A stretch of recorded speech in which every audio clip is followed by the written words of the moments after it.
ఇది ఉపనిషత్తు సారాంశము, బ్రహ్మవిద్య, యోగశాస్త్రము, శ్రీకృష్ణార్జున సంవాదము అయిన శ్రీమద్భగవద్గీతలోని విభూతి యోగము అను 10వ అధ్యాయము. భగవద్గీత 11వ అధ్యాయము. విశ్వరూప దర్శన యోగము.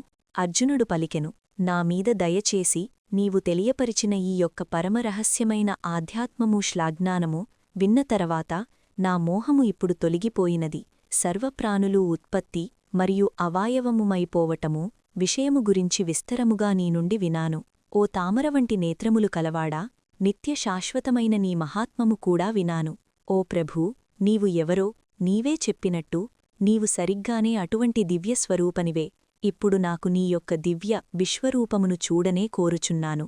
ఓ పురుషోత్తమా, ఓ యోగేశ్వరా, నాకు దానివి దర్శించగలిగే శక్తి ఉంది అని నీవనుకుంటే దయచేసి ఆ యొక్క నిత్య శాశ్వతమైన విశ్వరూపమును నాకు చూపించుము. శ్రీకృష్ణ భగవానుడు ఇలా పలికెను, వివిధములైన ఆకృతులు, పరిమాణంలు మరియు వర్ణముతో ఉన్న 100,000 అద్భుతమైన నా యొక్క స్వరూపమును ఇదిగో తిలికించుము. ఓ పార్థా, నాలో పరికించుము. ఓ భరతవంశీయుడా, 12 అదితిపుత్రులను, 8 మంది వస్తవులను, 11 మంది రుద్రులను, 2 అశ్విని కుమారులను, అంతేకాకుండా 49 మంది మరుజులను మరియు మరెన్నో ఇంతకు పూర్వం తెలియపర్చబడని అద్భుతములను కూడా చూడుము. ఒకేచోట కూడి ఉన్న సమస్త చరాచరమును ములిగి ఉన్న జగత్తును నా విశ్వరూపము యందే దర్శించుము. ఇప్పుడు ఓ అర్జునా, ఇంకా మరేదైనా చూడదల్చుకున్న వాటన్నింటినీ నా విశ్వరూపము యందే తిలికించుము. కాని నా యొక్క విశ్వరూపమును నీ ప్రాకృతములైన కళ్లతో చూడలేవు. కాబట్టి నీకు దివ్యదృష్టిని ప్రసాదిస్తున్నాను. నా యొక్క మహా అద్భుత వైభవము దర్శించుము. సంజయుడు పలికెను, ఓ మహారాజా, ఇటుక పలికిన పిదప ఆ యోగేశ్వరుడైన శ్రీకృష్ణార్జునుడు తన యొక్క దివ్యమైన మరియు వైభవోపేతమైన రూపమును అర్జునుడికి చూపెను. ఆ యొక్క విశ్వరూపములో అర్జునుడు అనంతమైన ముఖములు మరియు కళ్లను దర్శించాడు. అవి ఎన్నెన్నో దివ్యమైన ఆభరణములను మరియు అనేక రకాల దివ్య ఆయుధములను కలిగి ఉన్నాయి. ఆ స్వరూపము తన శరీరముపై అనేక మాలలను కలిగి ఉంది మరియు దివ్య సుగంధ పరిమళ భూరితమై విస్తలిస్తున్నది. మహాద్భుతమైన అనంతమైన ఈశ్వరునిగా సర్వత్ర తన ముఖముతో తన్ను తాను వ్యాప్తి చేసుకున్నాడు. ఆకాశములో 1000 మంది సూర్యులు ఒకే సమయములో ప్రకాశించిన ఆ మహోన్నత రూపము యొక్క తేజస్సుకు సాటిరావు. అక్కడ దేవదేవుని శరీరము యందు సమస్త బ్రహ్మాండమునూ ఒకేచోట ఉన్నట్టు అర్జునుడు దర్శించాడు. అప్పుడు పరమాశ్చర్యంతో లోనై రోమాలు నిక్కబొడుచుకున్నవాడైన అర్జునుడు చేతులు జోడించి తలవంచి నమస్కరిస్తూ భగవంతుడిని ఈ విధంగా స్తుతించాడు, ఓ శ్రీకృష్ణ, నీ శరీరము యందు నేను సమస్త దేవతలను, ఎన్నెన్నో ప్రాణికోటి సమూహాలను దర్శిస్తున్నాను. కమలముయందు కూర్చుని ఉన్న బ్రహ్మదేవుడిని, శివుడిని, అందరి ఋషులను మరియు దివ్య సర్పాలను చూస్తున్నాను. అసంఖ్యాకమైన చేతులతో, ఉదరముతో, ముఖముతో మరియు కళ్లతో ఉన్న నీ యొక్క అనంతమైన రూపములను అన్ని దిశలో చూస్తున్నాను. ఓ విశ్వేశ్వరా, విశ్వమే నీ యొక్క స్వరూపముగా కలవాడా, నీయందు ఎటువంటి ఆదిమధ్యాంతరములు చూడలేకున్నాను. కిరీటముతో ఛత్రముగద ఆయుధములు కలిగి సర్వత్ర ప్రకాశించుచున్న నీ యొక్క ఆశ్చర్యచకిత స్వరూపమును దర్శిస్తున్నాను. సూర్యనిలా అన్ని దిశలా అగ్నిని విరజిమ్ముచున్న నీ తేజస్సుచే నిన్ను చూడటానికి కష్టతరంగా ఉన్నది. నీవే అనస్వరమైన పరమేశ్వరుడవు అని వేదముచే ప్రతిపాదింపబడిన పరమసత్తాము అని తెలుసుకుంటున్నాను. నీవే సమస్త సృష్టికి ఆధారము. నీవే సనాతన ధర్మమునకు నిత్యరక్షకుడవు. నీవే నిత్యశాశ్వతమైన సర్వాత్కృష్ట భగవంతుడవు. నీవు ఆదిమధ్యాంతము లేనివాడవు. నీ శక్తి అపరిమితమైనది. నీకు అనంతమైన బాహువులు కలవు. సూర్యచంద్రులు నీ నేత్రములు వంటివి మరియు అగ్ని నీ నోరు వంటిది. సమస్త సృష్టినీ నీ తేజస్సుచే వెచ్చగా ఉత్తేజపరుచుచున్నటువంటి నిన్ను నేను దర్శిస్తున్నాను. దివి నుండి భువి వరకు గల మధ్యప్రదేశమంతా మరియు అన్ని దిశలో కూడా నీవే వ్యాపించి ఉన్నావు.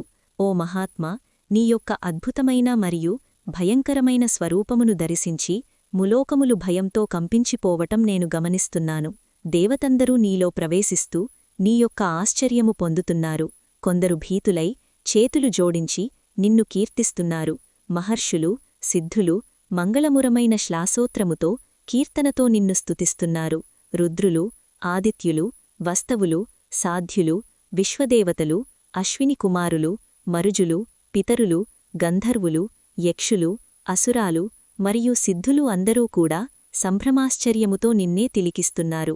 ఓ మహాప్రభూ, ఎన్నెన్నో నోర్కళ్ళు, చేతులు, ఊరువులు, కళ్ళు, ఉదరములు మరియు భయంకరమైన పళ్లతో ఉన్న నీ మహా అద్భుతమైన స్వరూపమును పట్ల పూజాభావముతో సమస్త లోకములు మరియు నేను కూడా భయంకంపితమై ఉన్నాను. హే విశ్వ, ఆకాశాన్ని తాకుతూ ఎన్నెన్నో వర్ణములతో ప్రకాశిస్తూ పెద్దగా తెరిచివున్న నోర్కళ్లతో విశాలమైన అగ్నిగుండం వంటి నీ స్వరూపమును చూస్తున్న నాకు భయంతో గుండె అదిరిపోతోంది. నేను ధైర్యానిము మరియు మానసిక ప్రశాంతతను కోల్పోయాను. ప్రళయకాల సమయములో కనిపించేటటువంటి ప్రజ్వలించే అగ్నిలా భయంకరమైన దంతముతో ఉన్న ఎన్నో నోర్కళ్లతో ఉన్న నిన్ను చూచిన పిదప నేను ఎక్కడున్నానో మరియు ఎక్కడికి పోవాలో మరిచిపోయాను. ఓ దేవదేవా, నీవే జగత్తుకు ఆశ్రయము. దయచేసి నాపై కృపచూపుము. సమస్త సృష్టికి ముందే ఉన్న నీ గురించి నీవు ఎవరో తెలుసుకోగోరుచున్నాను. ఎందుకంటే నీ స్వభావము మరియు వ్యవహారమును నేను అర్థం చేసుకోలేకున్నాను. శ్రీకృష్ణ భగవానుడు ఇలా పలికెను: నేనే మహాకాలము, సమస్త లోకములను సర్వనాశనము చేసే మూలకారణము.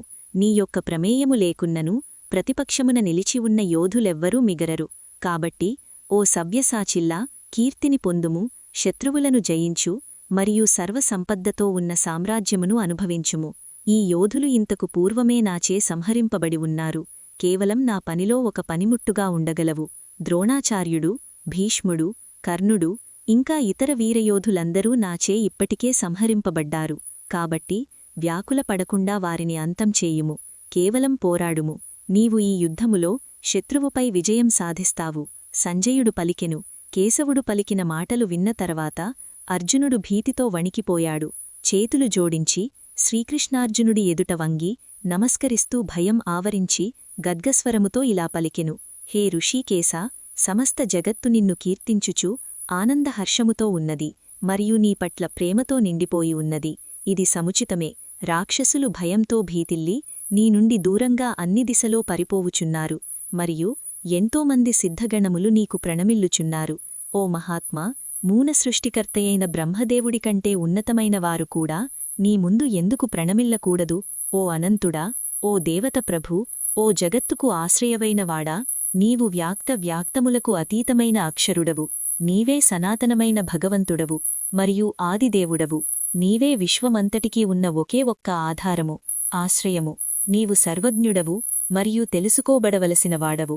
నీవే పరంధామము.